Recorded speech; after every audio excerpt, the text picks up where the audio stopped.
মৰমৰ ষ্টুডেণ্টছ আজি আমি পঢ়িম ক্লাছ 10 মেথছ চেপ্টাৰ নম্বৰ 14 পৰিসংখ্যা ষ্টেটিষ্টিক।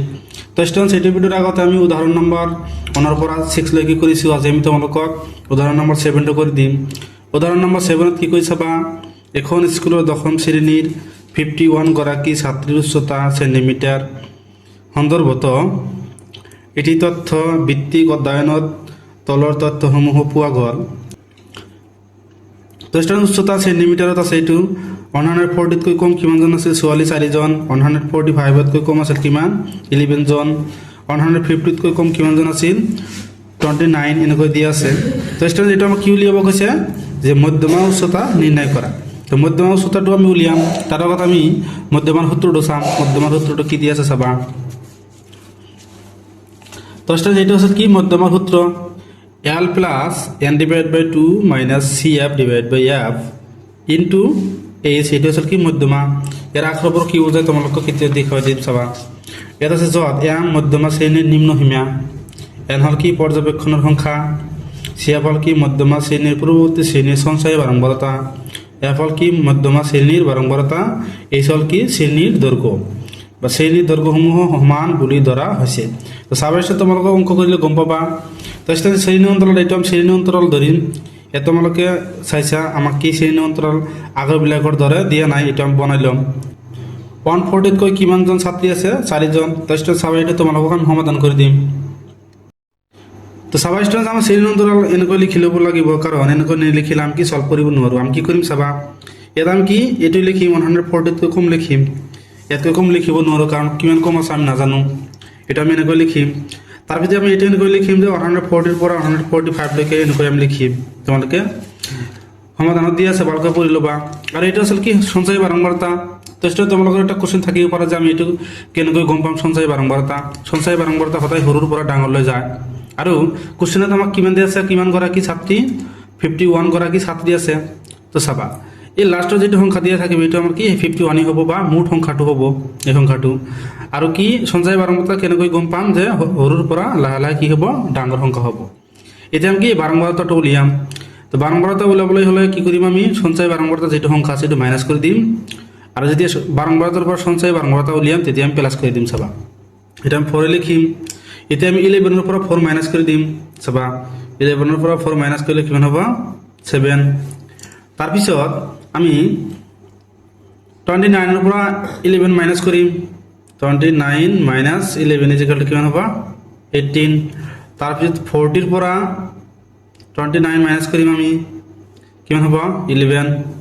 তাৰপিছত 46ৰ পৰা 40 মাইনাছ কৰি দিম আমি, মানে এইটো পদৰ পৰা এইটো পদ মাইনাছ কৰিম, এইটো পদৰ পৰা এইটো, এইটো পদৰ পৰা এইটো, এইটো পদৰ পৰা এইটো, এইটো পদৰ পৰা এইটো, এইটো কিমান হ'ব 6।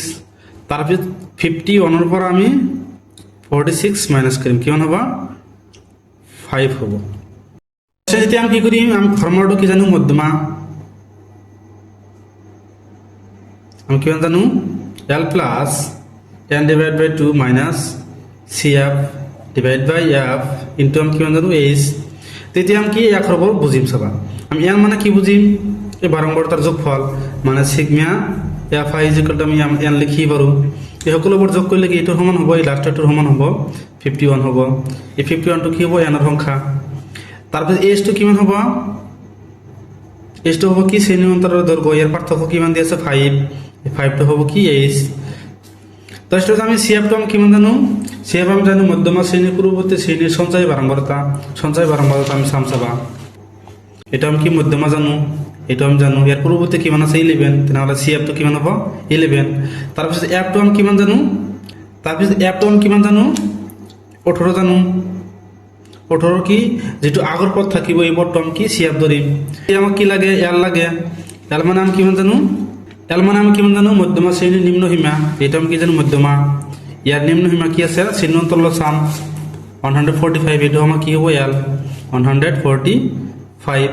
তেনেহ'লে আমি কি সকলোবোৰ আখৰৰ মান পাইছোঁ। এতিয়া আমি কি মধ্যমাটো উলিয়াব পাৰিম। চাবা তাৰপিছত আমি মানবোৰ বহাই দিম। চাবা L মানে আমি কিমান জানো 145 আৰু n মানে আমি কিমান জানো 51 ডিভাইড বাই 2, এটা আমাৰ ডিভাইড বাই 2 আছে, মাইনাছ CF মানে আমি কিমান জানো 11 মাইনাছ 11 ডিভাইড বাই F মানে আমি কিমান জানো 18 ইনটু H মানে আমি কিমান জানো 5 এইটো এতিয়া আমি ক্যালকুলেট কৰিম চাবা তো স্টুডেন্ট এইটো আমি এতিয়া সলভ কৰিম চাবা এইটো আমি লগত কোন কৰি ইয়াৰ পৰা মাইনাস কৰি দিম 145 প্লাস 18 এইটো আৰু এইটো পূৰণ কৰিলে কিমান হ'ব 22 divided by 2 into 5 145 plus ইয়াৰ পৰা এইটো মাইনাস কৰিলে কিমান হ'ব 29 divided by কিমান থাকিব তলত 2 আকৌ divided by কিমান থাকিব 18 into 5 18 টো আমি কি প্ৰতিক্ৰম কৰি দিম 145 plus 29 divided by 2 into প্ৰতিক্ৰম কৰিলে 1 divided by 18 হ'ব into 5 তো চাবা 29 1 5 পূৰণ কৰিম 145 এই তিনিটা পূৰণ কৰিলে কিমান হ'ব 145 ডিভাইড বাই তলত কিমান হ'ব 18 2 গুণ 36 এটার আমি এটা ডিভাইড করি ইয়ার লগত যোগ করে দিম চাবা ইয়াত তুমি ডিভাইড করে দিয়া 36 তো স্টুডেন্ট 36 এর এক ডিভাইড করলে কিমান পাওয়া 4 বার 3 4 গুণ 12 আর 2 কিমান হবে 14 কিমান থেকে 1 তো অনকম ভাগ করিব নরো এটা 0 তার পিছতে ভাগ না যায় তাকো এটা 0 দুটো 0 লই এটা কি হবে এটা 0 আহিব কিমান ভাগ যাব 2 বার 3 বার হলো কি বেশি হবে 2 বার কিমান হবে 72 এরপর মাইনাস করলে কিমান হবে চাবা 10 এর পর 2 মাইনাস করলে 8 ইয়াত কিমান থাকে 9 9 এর পর 7 মাইনাস করলে কিমান থাকিব 2 এর ভিতরে ভাগ না যায় তো স্টুডেন্ট এটা কি 4.02 আছে এটা আমি কি লিখিম 4.03 লিখিম কিয় কারণ এটা আমি ভাগ কৰি শেষ কৰিব নৰে এই কাৰণে আমি কি 2 ঠাইত 3 লিখিম জানালা আমি ভাগ কৰি কিমান পাইছো 145 প্লাস 4.03 এটা যোগ করলে কিমান হবে 149.03 এটা হবে কি আমার কি মধ্যমা